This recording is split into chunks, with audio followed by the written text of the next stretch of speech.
The billionaire life of Kim Jong Un, inside North Korea's hidden empire. While millions in North Korea wake to hunger and propaganda, one man awakens to Brazilian coffee, Kobe beef, and a private yacht. This is no ordinary leader. This is Kim Jong Un, ruthless, indulgent, and untouchably rich. Today we expose the billionaire life behind the world's most secretive dictatorship, a life of gold, power, and paranoia. Morning of a god. In most of North Korea, the day begins at 6 a.m. sharp. A haunting song called "Where Are You, Dear General" echoes from loudspeakers across Pyongyang. A melody meant not to awaken, but to remind everyone that their lives begin with their supreme leader. But in the hills above the capital, behind electrified fences and satellite jammers, there is silence. Because Kim Jong Un doesn't wake to music. He wakes when he chooses. His mornings unfold inside the Ryongseong residence, a private compound valued at over $1.2 billion. It's part palace, part fortress. Inside, a 50-meter indoor pool lined with Greek columns.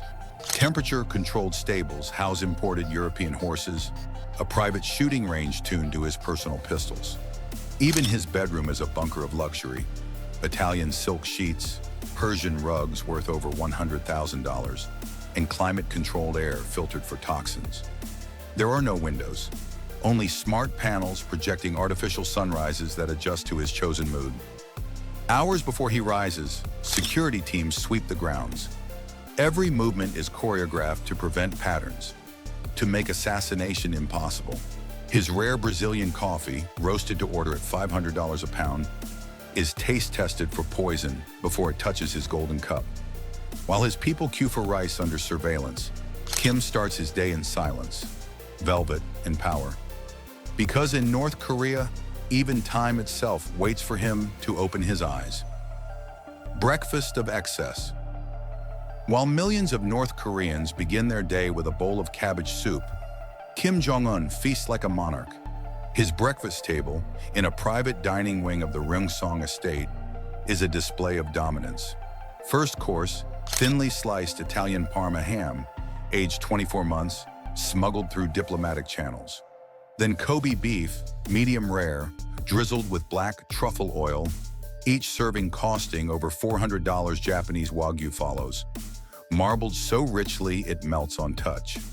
To complement the meat, tropical fruits flown in from Thailand, mangoes from the Philippines, cherries from Chile, all refrigerated mid-flight to preserve perfection. A single breakfast can cost more than $3,000 in a country where most survive on less than $2 a day. And then the centerpiece, his Brazilian coffee, brewed by a personal barista using 24-karat gold tools, infused with mineral water imported from France.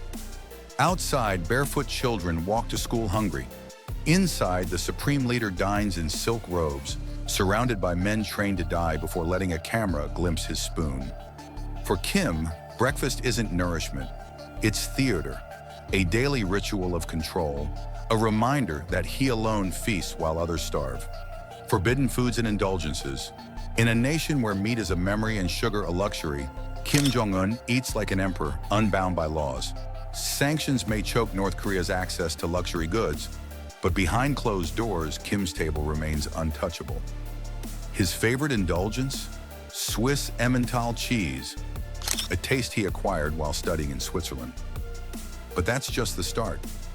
Lobster tails from the North Atlantic at $250 per kilogram, beluga caviar at $7,000 per kilo, served with gold-plated utensils. Shark fin soup, banned in much of the world, remains a dinner staple. And to wash it all down, snake wine, an Asian delicacy believed to boost virility. His collection includes bottles aged over 2 decades, each worth more than $1,500, with entire cobras coiled inside. Even dessert defies borders. French eclairs, Belgian pralines, Persian saffron ice cream, all smuggled in through covert trade routes involving loyal embassies and Chinese intermediaries. Sanctions forbid luxury imports, but for Kim, rules are optional and loopholes are strategy. His pantry mocks policy. His wine cellar laughs at embargoes, While his people ration potatoes, he toasts with vintage Veuve Clicquot. $2,000 a bottle to him, indulgence isn't escape. It's performance. A declaration that no one, not even the world's powers, can dictate his appetite. The car obsession. In a country where most citizens walk and bicycles are a privilege, Kim Jong Un commands a fleet of over 100 luxury vehicles. At the heart of it, the Mercedes-Maybach S600 Pullman Guard, a $1.6 million armored limousine used by heads of state. His model is custom fortified, smoke screens, grenade resistance, and bulletproof tires trailing behind. Rolls-Royce Phantoms, Lexus LX 570s, Toyota Land Cruisers, and a Ferrari 599 GTB Fiorano. Each car modified for both luxury and defense, with champagne chillers, encrypted communications, and interiors stitched in leather. When Kim travels through Pyongyang, roads are cleared, civilians ordered to look away. Bodyguards sprint beside the vehicles in perfect formation, handpicked not just for loyalty, but for being shorter than the leader himself. These aren't cars, they're moving monuments, symbols of invincibility and control. Hidden in underground garages protected by facial recognition and electromagnetic locks, the engines are started daily, even when he doesn't drive, to ensure readiness. Because for Kim Jong Un, horsepower isn't transportation, it's intimidation on wheels. Floating pleasure, the $7 million yacht. Far from famine and parades, Kim Jong Un escapes to the sea, not on a warship, but aboard a $7 million yacht named Yonggun, meaning dragon. Stretching nearly 200 feet, it's a floating palace with a private spa, music lounge, and suites draped in silk and teak. A chef serves wagyu and foie gras, while encrypted systems and silent drones guard him. Smuggled into North Korea through Singapore and Chinese intermediaries, the yacht defies sanctions for Kim. The sea isn't for war, it's for secrecy, indulgence, and control. When he sails, even the waves seem to bow in silence. Watches and wardrobe of a dictator. In a regime obsessed with image, Kim Jong Un doesn't just wear clothes, he wears command. Beneath his palaces lie vault-like closets filled with Italian-tailored suits, each worth $5,000 or more.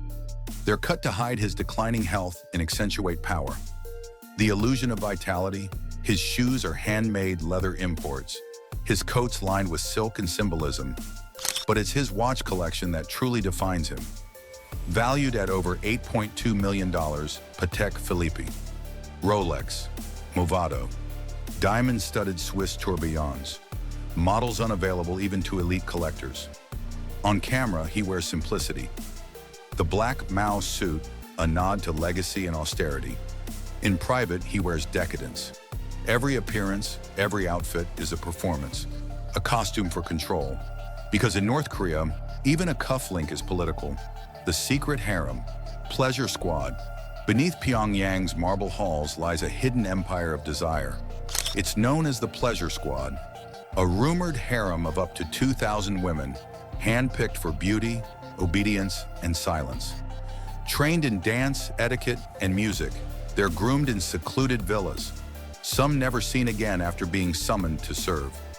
These women don't belong to the state, they belong to one man. In secret underground compounds, parties that rival royal courts, crystal chandeliers from Austria, grand pianos shipped in pieces, walls draped to block hidden microphones. The drinks? Louis XIII, cognac, Dom Perignon, Chateau Lafite Rothschild. Bottles worth $2,000 each. Music banned for the people plays freely for the ruler. Western jazz and classical symphonies. These nights aren't celebrations, they're declarations. Proof that the leader bows to no law, no God, no morality. In a nation built on scarcity, Kim Jong Un rules through excess. The ruthless edge of power behind the golden grandeur lies the true force that sustains Kim Jong Un's rule. Fear. Power in North Korea isn't built on loyalty, but on elimination. In 2017, his half-brother Kim Jong-nam was assassinated with VX nerve agent. A warning to all. Generals, ministers, even family vanish without trial. Paranoia shapes every move. Bodyguards shorter than him, Meals tested, jets flown empty. To outsiders, it's madness. To Kim, it's survival. Because in North Korea, power doesn't just corrupt, it consumes conclusion. The golden prison. From golden breakfast to bulletproof limousines, Kim Jong Un lives a billionaire fantasy in a nation starved by fear. His yachts, caviar, and watches defy sanctions, while his people worship and his rivals disappear. Yet behind the luxury lies paranoia and isolation. Because in North Korea, power isn't earned, it's staged, and every Rolex tick reminds the world. Even the richest dictator lives trapped by his own control.